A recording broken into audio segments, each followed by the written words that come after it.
Bom dia, meus amados.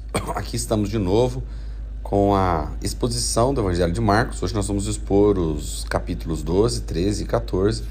Espero que você tenha de fato feito essas leituras. Se você não fez, te aconselho a fazê-las. São muitas histórias num só capítulo, são capítulos muito grandes que nós não conseguimos expor todos os detalhes. Então é muito importante que você faça uma leitura e que você possa se alimentar dessas histórias tão incríveis e de parábolas tão incríveis, de ensinamentos maravilhosos que podem certamente transformar a sua vida. Nós começamos o capítulo 12 com a parábola dos lavradores. Essa parábola dos lavradores, ela é interessante porque ela logo no final dela, os ouvintes já sabiam que Jesus se falavam deles. A parábola fala de um homem que construiu uma vinha e arrendou para alguns trabalhadores e foi para uma terra distante. Ele mandou um servo cobrar o arrendamento. Eles não pagaram o arrendamento, ainda espancaram o servo. Ele mandou ainda outro servo que também espancaram e não pagaram o arrendamento. Ele mandou outro que morreu. E o texto vai dizer que ele mandou outros. Um eles espancaram, outro eles mataram. Então o senhor da vinha diz: vou mandar o meu filho, porque quem sabe meu filho eles respeitem e eles paguem o arrendamento a eles. E quando o filho veio, eles mataram o filho. Então, o Jesus pergunta: o que fará o senhor da vinha quando vier com esses lavradores? Ele diz o que faria. Ele matará esses lavradores, dará a vinha a outros. E quando ele termina a parábola, aqueles que estavam diante dele já sabiam que estavam falando deles. Embora aqui Jesus deixa claro o que iria acontecer com ele mesmo, eles não entendem talvez o conteúdo total, talvez não, eles não entendem o conteúdo total, mas eles entendem que eles eram os lavradores que seriam tirados do poder da vinha para que fosse passado a outros. Eles já começam a tentar colocar Jesus em uma enrascada e eles vêm perguntar para Jesus sobre imposto. E Jesus, muito sabiamente, fala assim: me dá a moeda aqui. Qual o desenho que está na moeda?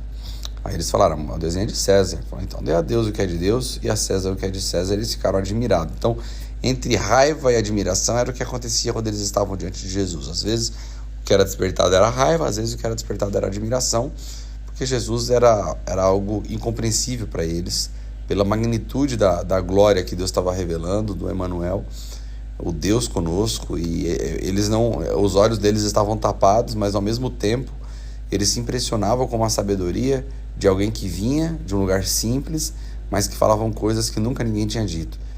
Então, tentam de novo interrogar Jesus a respeito da ressurreição. Os saduceus eram uma das seitas em Israel, assim como os fariseus, né? Eles também tinham suas crenças, suas regras, e eles não criam na ressurreição. Então eles tentam pegar Jesus, ou perguntar para Jesus, e fazem uma pergunta muito boa, muito tola, né? Eles falam de uma mulher que morreu. Ela fala: já que vai ter ressurreição, me explica uma coisa. Uma mulher, você sabe que quando o marido de uma mulher morre e não deixa filhos, então o irmão mais velho tem que casar, o próximo irmão tem que casar com a viúva para dar então um seguimento àquela geração. Isso era a lei de Moisés. Então, aí Jesus, ouvindo eles contam uma história. Eles falam: olha, uma mulher casou com um homem morreu, o irmão dela veio, casou com ela, morreu também. Aí tinha um terceiro irmão, casou com ela, morreu também. Pensa numa mulher que dava azar, irmão. Ela já tinha casado com 7 já, e os 7 morreram. E aí, de repente, eles perguntam: e na ressurreição? Ela vai ser esposa de quem? Aí Jesus olha para eles e fala: vocês erram porque vocês não conhecem as Escrituras nem o poder de Deus. Na ressurreição, aqueles que ressuscitam são como anjos, não se casam, não se dão em casamento. E aí Jesus vai e deixa uma palavra que deixa eles atônitos. Fala assim o seguinte: a Bíblia diz que a palavra diz que Deus é Deus de Abraão, de Isaac e de Jacó. Porventura ele seria Deus de mortos ou Deus de vivos? E aí eles percebem que Jesus tinha dado uma resposta para eles que não dava para eles contestarem. Então a ressurreição foi contestada. O fato deles não crerem na ressurreição foi contestado pelas palavras de Jesus. E aí um fariseu, vendo isso, né, gostou da resposta de Jesus e veio, se aproximou dele, porque os fariseus criam na ressurreição. E aí é oportuno ficar do lado de alguém quando esse alguém está contra o seu inimigo, mesmo que essa pessoa também seja seu inimigo, né? E ele vem e faz uma pergunta para Jesus: qual era o maior mandamento? Jesus diz que era amar a Deus sobre todas as coisas, e o segundo era semelhante, que era amar o próximo como a si mesmo. E diz que, e aí o fariseu vai lá e fala para Jesus de um jeito, esse fariseu de uma forma agradável. Ele fala, olha, o senhor falou bem, esse é o maior mandamento, esse é maior que sacrifícios e ofertas. E Jesus diz a ele que ele não estava distante do reino de Deus. E aí ninguém mais fez pergunta. Aí Jesus fez uma pergunta, disse, olha, o Cristo é Senhor de Davi. Jesus pergunta assim, ensinando no templo, Jesus perguntou, como os mestres da lei dizem que o Cristo é filho de Davi? E ele vai dizer, o próprio Davi, falando pelo Espírito, disse, o Senhor disse ao meu Senhor, assenta-te à minha direita, até que eu ponha os seus inimigos debaixo dos seus pés. O próprio Davi chama Senhor. Como pode então ser ele seu filho? E a grande multidão o ouvia com prazer. Sabe que uma das grandes coisas que as pessoas tentam contestar é que se Jesus era filho de Deus, portanto ele não poderia ser filho de Davi, porque José não foi de fato pai dele. Outros dizem que a linhagem descrita a partir de Maria levava então a geração de Jesus até Davi. Mas o que Jesus está dizendo aqui é que tudo isso era um detalhe, porque o importante é que Davi já tinha o visto e já tinha dito, disse o meu Senhor ao meu Senhor. Esse foi o salmo mais dito pela igreja primitiva, o Salmo 110. Ou seja, se Davi o chama de Senhor, ele é antes de Davi. E Jesus dá um nó na mente deles, porque enquanto a mente deles estava na lógica linear, na lógica do tempo, Jesus mostra que a lógica de Deus é uma lógica transcendente. A lógica de Deus é a lógica onde o Cordeiro já tinha sido morto antes da fundação do mundo. A lógica do Senhor é que, embora Jesus venha como na linhagem de Davi para reinar e para estabelecer eternamente o trono de Davi, ele também é Senhor de Davi. E Jesus leva eles um pensamento que eles ainda não estavam prontos para ter. Então Jesus vem e fala sobre a oferta da viúva. Jesus vai ali, chama os discípulos, ele está olhando, muita gente trazendo oferta, muitos ricos trazendo oferta. De repente uma viuvinha vem, traz uma oferta bem pequenininha, e ele diz o seguinte, a oferta dela é a maior, porque ela deu de tudo que tinha, os outros deram do que sobraram.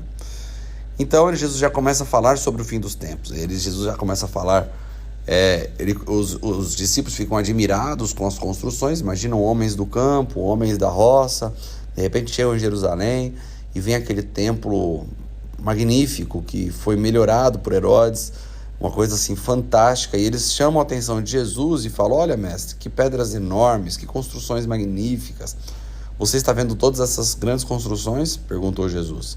Aqui não ficará pedra sobre pedra, serão todas derrubadas. Então Jesus está profetizando a queda do templo, que iria cair logo depois, ali no ano 70, depois do ano 70 já seria derrubado por uma insurreição dos judeus, e o coronel Tito sitiaria Jerusalém e derrubaria o templo. Então Jesus já estava profetizando. Então Jesus vem e começa a falar para eles, e Pedro, Tiago, João e André lhe perguntaram, em particular, dizendo, quando acontecerão essas coisas? Qual o sinal que de tudo isso está prestes a se cumprir? E Jesus lhe disse, cuidado que ninguém os engane. Muitos virão em meu nome dizendo, sou eu, enganarão a muitos. Quando ouvirem falar de guerras, rumores de guerra, não tenham medo. É necessário que tais coisas aconteçam, mas ainda não é o fim. Nação se levantará contra nação, reino contra reino, haverá terremotos em vários lugares e também fomes. Essas coisas são o início das dores. Fiquem atentos, pois vocês serão entregues aos tribunais, serão açoitados nas sinagogas. Por minha causa, vocês serão levados na presença de governadores, reis, como testemunho a eles. É necessário que antes o evangelho seja pregado a todas as nações. E aqui Jesus está respondendo uma pergunta que ela tem dupla referência, né? Jesus está falando daquela profecia ali, da derrubada do templo, que iria acontecer logo ali naquela mesma geração. E ao mesmo tempo, Jesus já estava falando sobre o final dos tempos, da sua segunda vinda, né? Daquilo que aconteceria. E aqui ele vai trazer muitas informações de como seriam, de sinais que aconteceriam antes que essa grande tribulação ela acontecesse. Olha o verso 23. Por isso fiquem atentos, avisei-os de tudo antecipadamente. Mas naqueles dias, após aquela tribulação, o sol escurecerá, a lua não dará a sua luz, as estrelas cairão do céu e os poderes celestes serão abalados. Então verão o Filho do Homem vindo nas nuvens com grande poder e glória. E ele os enviará e ele enviará os seus anjos e reunirá os seus eleitos dos quatro ventos, dos confins da terra até os confins do céu. Aprendam a lição da figueira: quando seus ramos se renovam, suas folhas começam a brotar, vocês sabem que o verão está próximo. Assim também, quando virem estas coisas acontecendo, saibam que ele está próximo às portas. Eu asseguro a vocês que não passará essa geração até que todas estas coisas aconteçam. Os céus e a terra passarão, mas as minhas palavras jamais passarão. Por causa dessa palavra de Jesus que não ia passar esta geração até que as coisas aconteçam, muitas pessoas na igreja primitiva viveram na iminência da volta do Senhor, vendendo suas propriedades, compartilhando tudo, porque eles imaginavam que o retorno de Jesus já seria naquela geração. E aqui a profecia ela é de dupla referência. Embora naquela mesma geração caíram o templo e os judeus foram expulsos de sua terra, e houve ali dias de uma grande tribulação, depois dessa grande tribulação que eles viveram dentro de Jerusalém, as estrelas não caíram do céu, o sol não parou de dar a luz, ou seja, embora parte dessa palavra aconteceu, foi realizada ali mesmo, outra ainda nós aguardamos, porque elas indicam a segunda vinda do Senhor. Tudo isso que nós estamos vendo hoje, as guerras, elas são o início das dores, e aqui as dores que ele está trazendo aqui a ideia, é dores de parto. Naquele tempo, morria-se muitas mães na hora dos filhos nascerem. Então, a hora da dor de parto era uma dor com um misto de sentimento.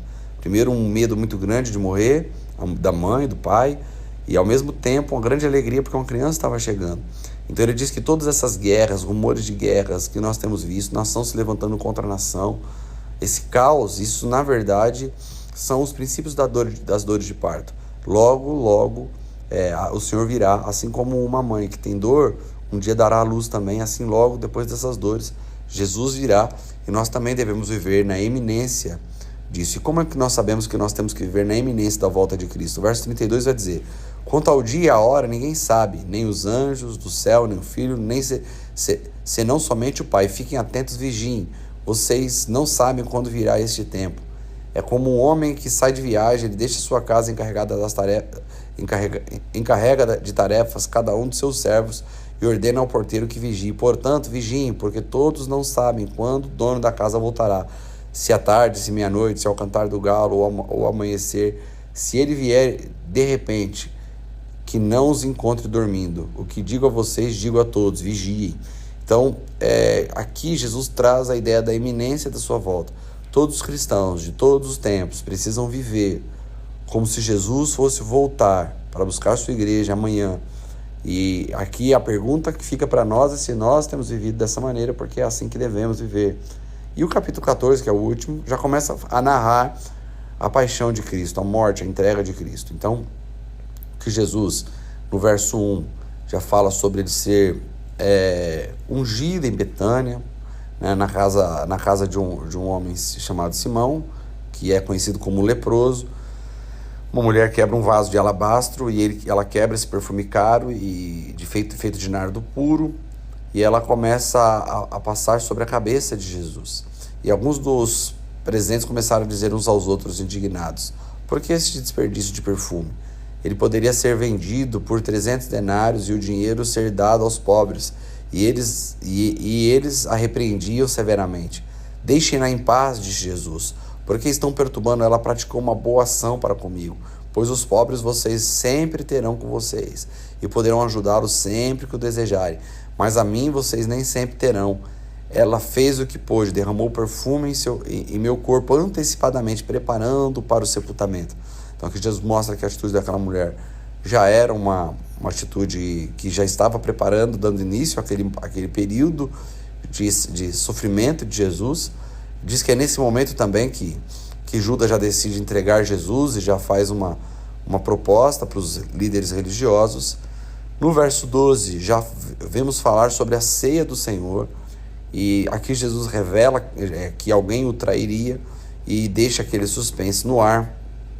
Então Jesus ele traz todos os princípios da ceia, traz esse fundamento para a igreja, né, esse sacramento para a igreja, que nós deveríamos observar sempre para lembrarmos de sua morte e também anunciarmos a sua volta. E logo em seguida, os discípulos ele começa a revelar que os discípulos o abandonariam, e Pedro diz que jamais o abandonaria, e Jesus fala aquela profecia conhecida, né? Antes que cante o galo 2 vezes, 3 vezes você me negará. E Pedro já nega Jesus ali, dizendo não, nega a profecia, dizendo não, jamais, eu nunca vou te negar, podem todos te abandonar, eu não. Então já logo mostra Jesus indo para o Getsemane, logo depois de tomar a ceia, eles estarem ali alegres, eles foram orar com Jesus e eles não conseguiam ficar acordados, eles dormiam. Jesus no verso 38 vai dizer: vigiem e orem para que não caiam em tentação, pois o espírito está pronto, mas a carne é fraca. Esse texto mal interpretado por muito tempo, as pessoas pecam e dizem: pequei porque a carne é fraca. Não é isso que Jesus está ensinando. Jesus está ensinando que a carne é fraca para fazer a vontade de Deus. O espírito está pronto para fazer a vontade de Deus e a carne não tem desejo. Nós precisamos orar e vigiar para que a carne não nos vença no momento de fazermos aquilo que Deus quer que façamos. Porque para pecar a carne não é fraca, a carne é forte, a carne é muito forte. A carne é fraca para fazer as coisas de Deus, para fazer aquilo que Deus deseja que façamos. Então, já no verso 43, mostra a prisão de Jesus, sendo traído por Judas, a quem ele chama de amigo, com um beijo. Eles levam Jesus e nesse momento, no verso 51, narra aqui a história de um jovem vestido de apenas um lençol de linho, que estava seguindo Jesus. Quando tentaram prendê-lo, ele fugiu nu, deixando o lençol para trás. A tradição diz que esse jovem era João Marcos, o próprio escritor desse evangelho, o qual estamos lendo, que começa a apresentá-lo nas Escrituras. Então Jesus, diante do Sinédrio, com muitas acusações contra ele, acusações falsas e acusações incoerentes, a acusação, na verdade, o que faz com que o sumo sacerdote o considere digno de morte é perguntá-lo se ele era o Messias, e Jesus, sem titubear, diz: sou, e vereis o Filho do Homem assentado à direita do Poderoso, vindo nas nuvens do céu. E nesse momento o sumo sacerdote considera que essas palavras faziam de Jesus dignos de morte. No verso 66, Pedro então nega Jesus por 3 vezes, e a última ele a fez amaldiçoando, e logo o galo cantou pela 2ª vez. Ele lembrou das palavras de Jesus e ele começou a chorar. É muito interessante que no capítulo 14 apresentam 2 personagens importantes, tanto João Marcos fugindo nu, quanto Pedro, que é quem deu toda a história e que dizem ser o evangelho que foi influenciado e contado por Pedro, escrito pelas mãos de Marcos, e apresenta os 2 personagens em uma cena constrangedora. Isso mostrando que a palavra de Deus nunca quis esconder as fraquezas dos homens. A glória de Deus se manifesta justamente por sermos seres fracos, por sermos vasos de barro. E muitas vezes nós entramos em processo de negação, tentando negar a nossa fraqueza, achando que isso nos manterá em uma posição de honra. Mas a maior honra é saber que éramos seres fracos, frágeis, pecadores, e ainda assim fomos amados e escolhidos pelo Senhor. Que você se sinta amado nessa manhã, sabendo que o Senhor te amou mesmo você sendo fraco, que Ele te amou mesmo quando você estava perdido em seus delitos e pecados. E se Ele te amou naquele momento, quanto mais agora, que você o segue, que você o busca e que você se entregou aos seus cuidados para ser transformado.